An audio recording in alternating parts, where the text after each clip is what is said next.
Hey guys, welcome to our first video on this channel. After all, we can't just keep bringing you guys the greatest reviews in the world. Call's a little biased if you like, we understand. Today, we're here to take a look at the latest patch of Dead by Daylight, one that a lot of us have been yelling at the devs for. And looking at the comment section on Steam showing off the patch notes, some people still aren't quite happy, but we'll cover that soon enough. And as always, this is Dave, bringing you one of the very best in patch notes? Okay, you know what, no, we're not doing this, let's just get on with the video.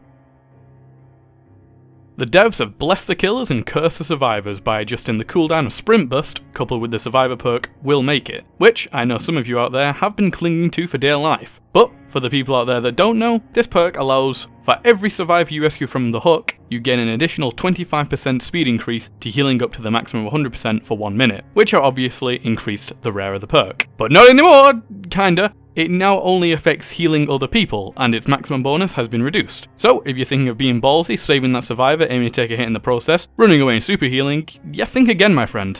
There have been various balance changes to the healing build perks, survivalist build perks, and healing items, along with the devs choosing to adjust the spawn location weights for chests and generators to add just that little bit more spice to your games. And, here's the big one, various score values, which means exactly what it sounds like. You're either getting more or less bang for your hard-earned survivor stabbed engine repaired buck. On the killer side for a second, two of the biggest changes are the fact that the crows will now notify the killer of survivors who stay still for too long. I was pretty sure this was already in the game to be honest, but hey, if it wasn't, it's there now. The Wraith has also lost the ability to continuously cloak and uncloak to farm points. Rip Wraith mains. Spies from the Shadows, the killer perk which allows us to find those pesky little sneaky survivors, has had some work on it also, and as such will no longer be triggered when the killer disturbs some crows. Killers are now awarded sacrifice points if a survivor leaves the game, along with being awarded additional bonus points if a survivor disconnects. The dev team seems hard at work to crack down on the good old Alt F4, which we've all seen in passing, and increase the penalties that players receive for disconnecting or leaving a game. Looks like a lot of the high ranking survivors will be joining us down in Mud 7 soon enough. To help with the matchmaking, the devs have added a 5-second delay before joining a new game if you leave the lobby, which should help everyone from realising their team is rubbish and quitting. Yes, even we are guilty of that, no shame. Speaking of shame, the devs have played with the timing values for travelling between windows, which should really switch up the chase scenes that we're all familiar with.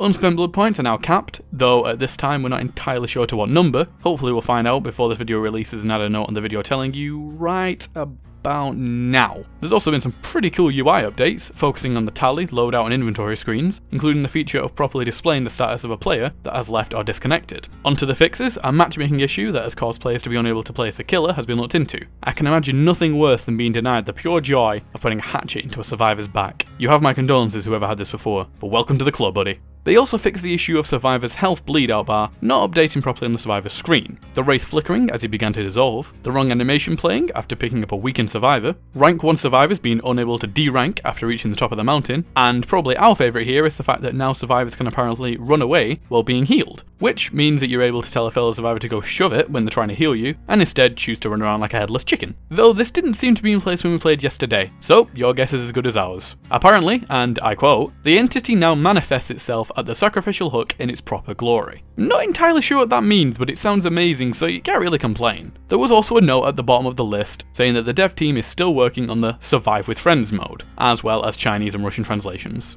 Aren't they nice? So what does all this mean? What are the key changes? What's going to matter the most? What's still coming? Well, obviously the perk changes are going to play with the dynamic of the game a lot, especially the self-healing one. It'll make rescuing survivors that bit more risky. But hey, this game is all about risk. Do it anyway, you pansy. It's now much more rewarding to play killer, seeing as hopefully the amount of survivors being able to quit with no penalty should be reduced dramatically. And of course, if they do leave, you still get those bonus points. Win-win. I know guys, the Alt F4 was great, but all great things come to an end. Not too sure how the whole capping unspent blood points thing is going to affect the game too much. I mean, don't you lot just spend all your points pretty much immediately anyways? Just me? Yeah. The whole 5-second delay thing was much needed to help people deter from lobby hopping, though perhaps doing so was somewhat justified. The game still doesn't seem to have much in the way of a fair and balanced matchmaking system, so yeah. Spies from the Shadows update could be a complete game changer depending on the intelligence of your prey. The devs have also inadvertently screwed the trapper by disabling his ability to place his bear traps on either side of windows, which means window juking just got easier and more powerful. Ain't that a shame? Hoping to see this fixed in the coming patch. A lot of people are moaning in the comment section on Steam about the game still not having its party system, and to them a simple message.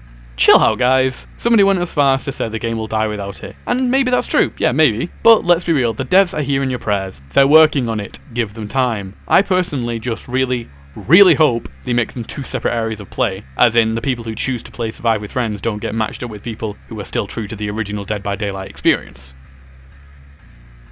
And that's about it for this video. Remember to like, subscribe and comment for more Apollo fun, and somewhat dramatic patch readings by yours truly. Be sure to follow our main channel, Apollo Reviews, to see more of our work, including our review on Dead by Daylight. You can keep up with the Apollo team by following and liking us on Twitter and Facebook, though if you just want to talk to me personally and discuss why I can never find the damn trapdoor when I need to, you can also catch me on my personal Twitter, all of which are linked in the description below. Peace out nerds, catch you next time.